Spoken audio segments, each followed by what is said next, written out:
Howdy folks, and welcome back to World of Warships with Rear Admiral Jingles. Today is the day when all of the community contributors, well, not all of them, a lot of the community contributors are boarding their trains and their planes and their automobiles and heading to St. Petersburg in Russia.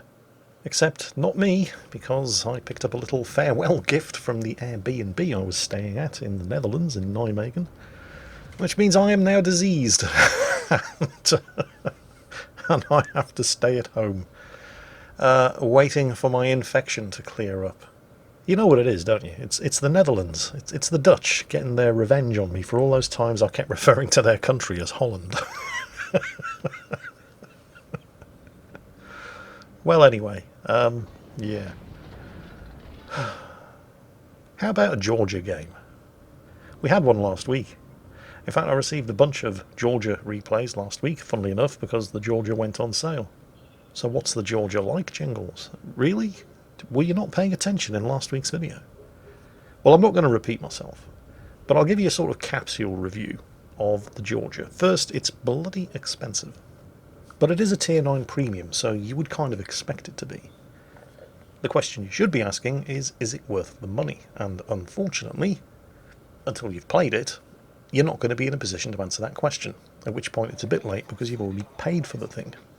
Luckily, here in the 21st century, we have the internet, and we can use it to find out other people's opinions on things before we actually hand over cold hard cash for them. In particular, if you are interested in getting the Georgia, I would highly recommend you check out the link down below in the description and read Little White Mouse's review of the Georgia on the North American forums. Her reviews are fantastic. This one is no exception, and she lists the pros and cons of the Georgia as follows. In the plus column, 457mm or 18-inch guns deal some of the largest hits per shell in the game. Improved dispersion and fast reload time on these main battery guns. Powerful secondary armament with improved range and accuracy. Heavy anti-aircraft firepower. Fast with a top speed of 33 knots and access to an improved engine boost consumable, and a shorter reset timer on her repair party consumable. In the negative column, however, smallish hit point pool for a Tier 9 battleship, only 6 main battery guns, making the occasional bad dispersion really hurt, lower main battery damage per minute than her contemporaries, slow gun traverse, the secondaries lack the penetration to deal damage to most targets, and she does require her own commander with a lot of skill points to unlock her full potential, which limits her use as a trainer. Thank you, Mouse. And again, I do encourage you to go and check out Mouse's full review, link down below in the video description, where she goes into much, much greater detail than that. And if all of that was still too many words for you, there are 2 other ways that you could think of the Georgia. An Iowa with 18-inch guns, or a Massachusetts on crack. And if you like the sound of either of those, then this could be the very expensive Tier 9 premium battleship for you. And Laurent7797 here certainly seems to think that the ship was well worth the investment, as he just spanked that Seattle for around about 17,000 damage. And his secondaries are making life very interesting for the Kitakazi on the far side of the island. Unfortunately, the opportunities for feasting on the tears of the enemy team are likely to start becoming strictly limited, as that friendly Fletcher there, who was dissuaded from capping Charlie, has dropped his smokescreen in a pretty bad position. All it's really doing now is preventing us from seeing most of the enemy ships over there. And he didn't even need the smokescreen to avoid taking any further damage. I mean, yeah, he lost a lot of health, but he'd lost it all before he dropped the smokescreen. He was within a couple of 100 meters of 2 islands that would have blocked line of fire. He didn't need to drop the smoke. I mean, I appreciate why he did. He rounded the corner of the island to the left there, saw Kitakazi, and everything suddenly opened up on him. He panicked, he dropped the smoke, and now it's down to their carrier, who's only Tier 8, to provide visibility of all those targets. And, well, Seattle, Buffalo, Jean Bart, Kitakazi, that's a lot of AA. And all of his aircraft have been shot down. But not Pavor. He provided some very valuable intelligence on the location of the enemy Seattle. So there's the first blood award for Laurent7797 in the USS Georgia. Now, of course, this early in the match, the enemy carrier, the Shikaku, is having exactly the same problems as the friendly cargo. There are just too many ships blobbed up, too close to each other with mutually overlapping bubbles of anti-aircraft firepower for it to be able to have much of an impact at the start of the game. Well, there would be if it wasn't for the generosity of the Nagato on the team. If you pay attention to the minimap, there he is, getting harassed by rocket attack planes all the way over on the far western end of the map, miles away from any kind of mutually supportive anti-aircraft fire, getting farmed by the carrier's rocket attack planes, who are of course also spotting him for things like the enemy Jean Bart, who's got some shells on the way and has just sunk him at almost exactly the same time as the enemy Kitakaze sank the friendly Helena. But hold on, what's going on here? Enabuki, does he think he's going to be a hero, charge between the two battleships and sink them both with torpedoes launched from each side? Not tonight, Josephine.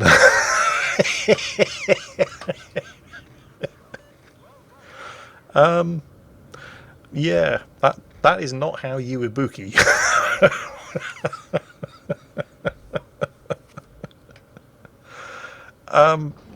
The Ibuki is not a bad cruiser, providing you keep it at long range and just kite while spamming high explosives. I've seen Tirpitzers get away with that. But lightly armoured Japanese cruisers, not so much. So, you know, thanks for turning up, Ibuki. Your contribution was not wasted. Thanks for all the free damage. So, yeah, the Georgia's guns, they are pretty nice, aren't they? Oh, lo and behold, it's yet another broadsiding cruiser. Oh, cover your eyes, kids, this is likely to hurt. And it did. And yet no citadels. Oh well. Maybe next time. Georgia's secondary is opening up. You see, this is the thing about the Georgia. It could easily have been bad, because there are many battleships in the game that only have 3 turrets and 2 guns per turret. We call them the Germans. And they have notoriously bad accuracy. But they do tend to have lots and lots of very powerful secondaries to make up for the fact that you kind of need to get them in close in order to make the main gun batteries work. Ooh. Wow. But yeah, the Georgia doesn't really have that problem, because the guns are very accurate. Ooh, nicely dodged torpedoes there. And they also have a shorter reload.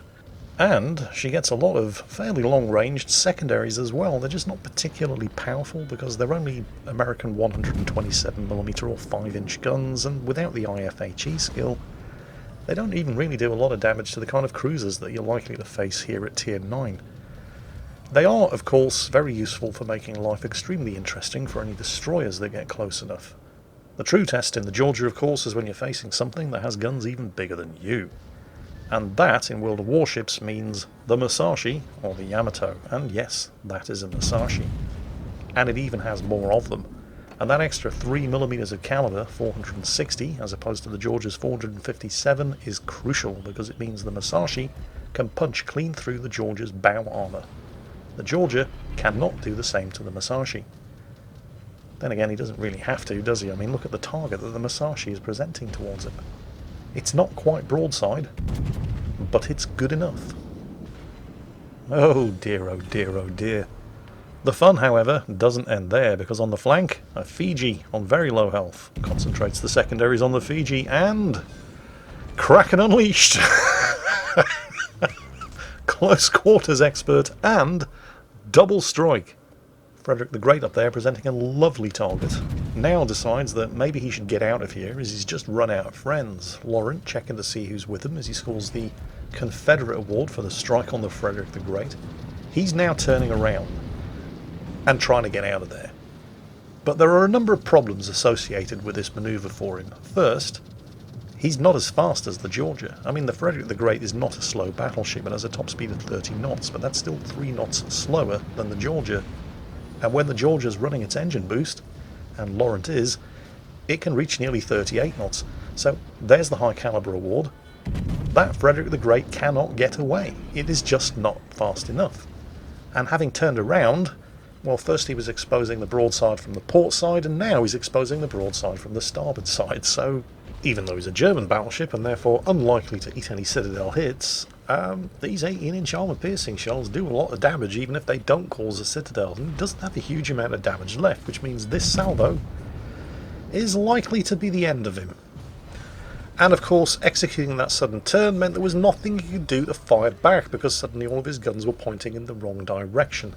So even though it looked like Laurent was exposing an awful lot of broadside to him, he was in fact angling against these guys, because he knew that the Frederick the Great couldn't hit him. And all the while he was doing that, his secondaries were hammering the Jean Bart, so that's kill number 7. Meanwhile, the main gun batteries have reloaded, shots are out, on the way to a broadsiding North Carolina, kill number 8, and his second double strike of the match. The enemy team are down to 8 points.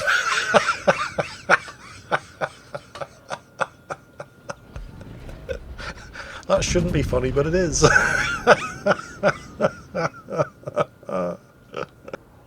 The King George V is also given him broadside to shoot at. I mean, oh, the humanity. Won't someone think of the children? This is a slaughter of fairly epic proportions.